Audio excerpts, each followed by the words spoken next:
Campaign kali ini bertema tentang Government and Non-State Actors' Role in Protecting Migrant Workers After Returning to Indonesia.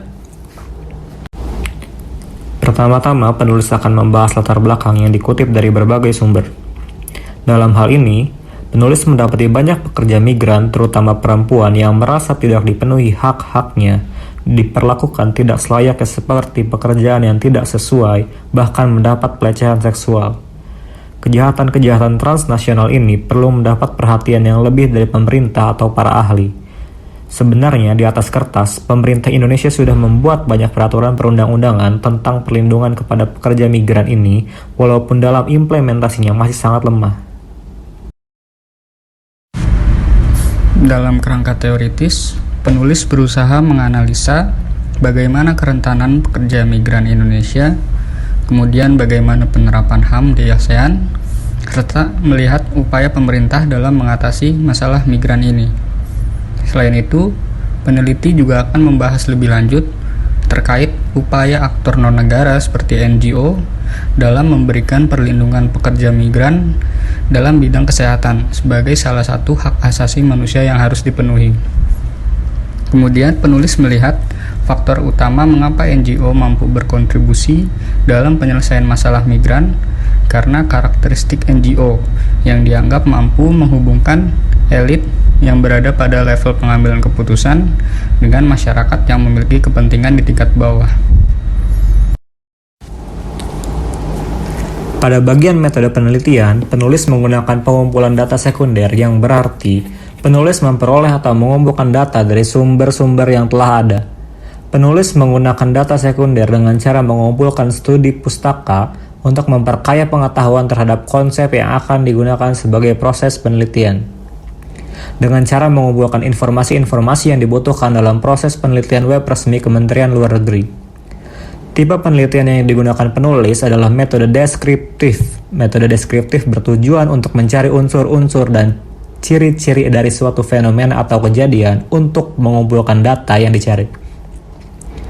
Metode ini dilakukan dengan cara mengumpulkan data, lalu menganalisis data, lalu menginterpretasikan data-data yang telah diperoleh. Penulis berfokus pada artikel jurnal dan sumber lain seperti berita-berita yang ada di internet yang membahas topik yang digunakan, guna memperoleh data-data yang dibutuhkan dalam penelitian. Teknik yang digunakan dalam metode deskriptif ini adalah dengan cara mengumpulkan data yang dicari, menganalisis data yang telah didapat, kemudian menginterpretasikan data yang diperoleh sehingga menjadi suatu hipotesis kuat dan akurat. Pada bagian findings,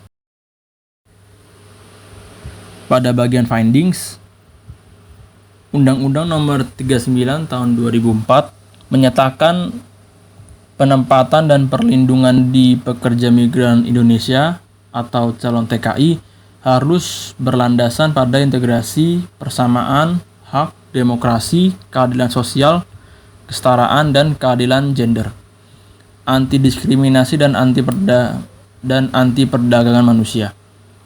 Penempatan dan perlindungan pekerja migran bertujuan untuk memberdayakan dan mendayagunakan tenaga kerja secara optimal dan manusiawi, menjamin dan melindungi TKI atau TKW dari dalam negeri, negara tujuan hingga masyarakat, TKI dan keluarganya. Upaya diplomasi untuk melindungi pekerja migran tidak hanya dengan diplomasi G2G atau government to government, tetapi juga dengan bantuan aktor non-negara terhadap Malaysia untuk beberapa kasus.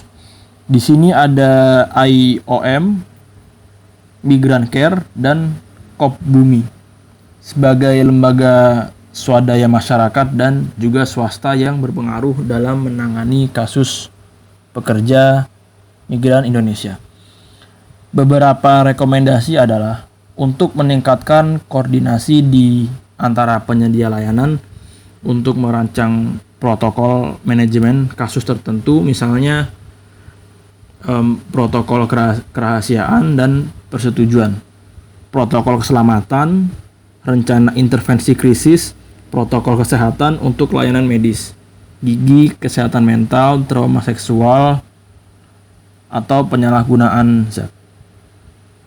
dan untuk membangun basis data pakar perdagangan manusia sebagai atau termasuk konsultan dengan pengalaman langsung di bidang layanan korban. Oleh karena itu, para ahli termasuk psikiater dan penyedia kesehatan mental lainnya perlu dilibatkan secara integral baik dalam pendidikan peserta pelatihan yang memberikan layanan kesehatan maupun pengembangan kerangka dan kebijakan perlindungan yang peka terhadap kebutuhan pekerja migran. Kesimpulannya, komunikasi politik antar pemerintah saja tampaknya tidak optimal dalam menangani dan memberikan perlindungan bagi pekerja migran di Malaysia. Misalnya, upaya kedua belah pihak tidak sampai ke akar permasalahan. Hambatan birokrasi dan eksekusi menjadi alasan mengapa tujuan utama diplomasi diganti, yaitu perlindungan hak-hak pekerja migran. Masih banyak kasus-kasus kekerasan atau pelecehan di permukaan yang bisa menjadi bagian dari. Kesimpulannya, komunikasi politik antar pemerintah saja tampaknya tidak optimal dalam menangani dan memberikan perlindungan bagi pekerja migran di Malaysia. Misalnya, upaya kedua belah pihak tidak sampai ke akar permasalahan. Hambatan birokrasi dan eksekusi menjadi alasan mengapa tujuan utama diplomasi diganti, yaitu perlindungan hak-hak pekerja migran. Masih banyak kasus-kasus kekerasan atau pelecehan di permukaan yang bisa menjadi bagian dari bukti. Oleh karena itu, sangat dibutuhkan semua aktor untuk berperan dalam mendorong regulasi buruh migran yang lebih baik. Dalam konteks ini, aktor-aktor non-negara seperti IOM, Migrant Care, dan Kobumi justru banyak mengambil alih pemerintah dalam melindungi pekerja migran di bidang hak asasi manusia dan kesehatan. Meskipun telah terjalin suatu jejaring yang sangat baik antara NGO Indonesia dan NGO Malaysia, salah satu kendala utama yang dimiliki oleh lembaga swadaya masyarakat adalah organisasi ini bukanlah sebuah entitas politik yang dalam banyak hal memiliki keterbatasan otoritas.